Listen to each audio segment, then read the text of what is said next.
Hollywood itself is a word. The word is interesting because it's a word that comes from a pagan.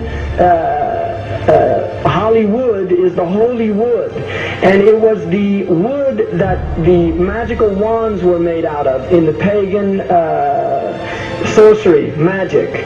And these wands were believed that the sorcerers that possessed them could put people into trances and control them. This is part of, this is symbolic, but it's also important to understand that part of what Hollywood literally does is it puts people into trances. It's a dream state. They call it the dream machine in the United States.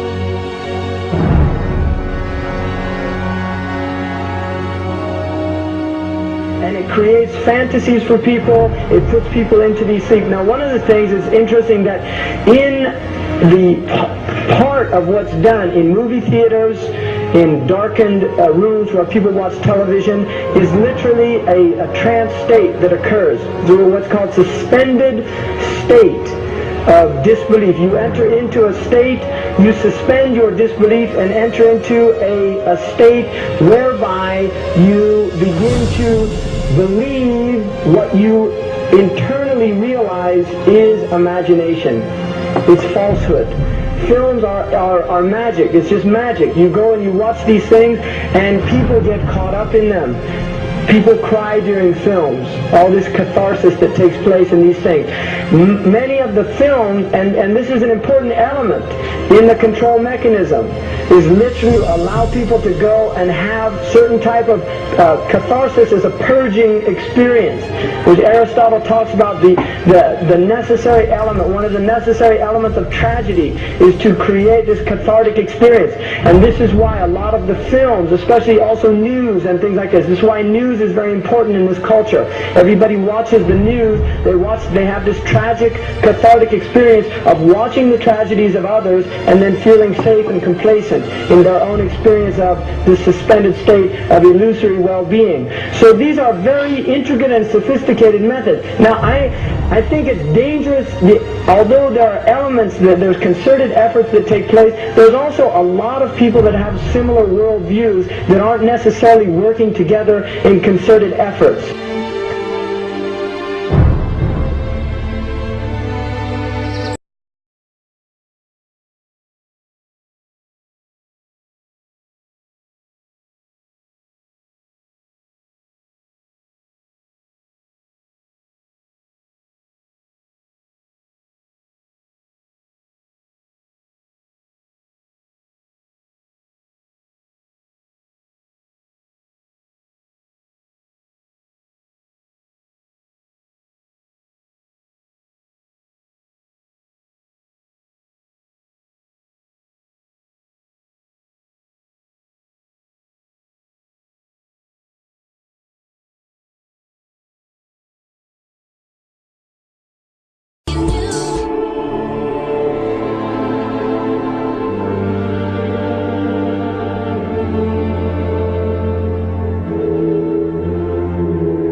not supposed to be up here.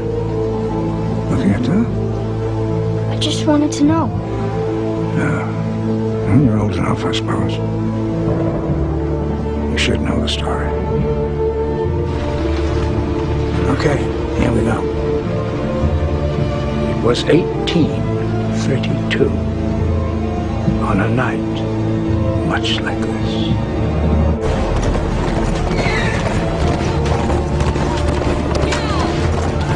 Charles Carroll was the last surviving signer of the Declaration of Independence. He was also a member of a secret society known as the Masons, and he knew he was dying. He woke up his stable boy in the middle of the night and ordered him to take him to the White House to see Andrew Jackson, because it was urgent that he speak to the president. Did he talk to him?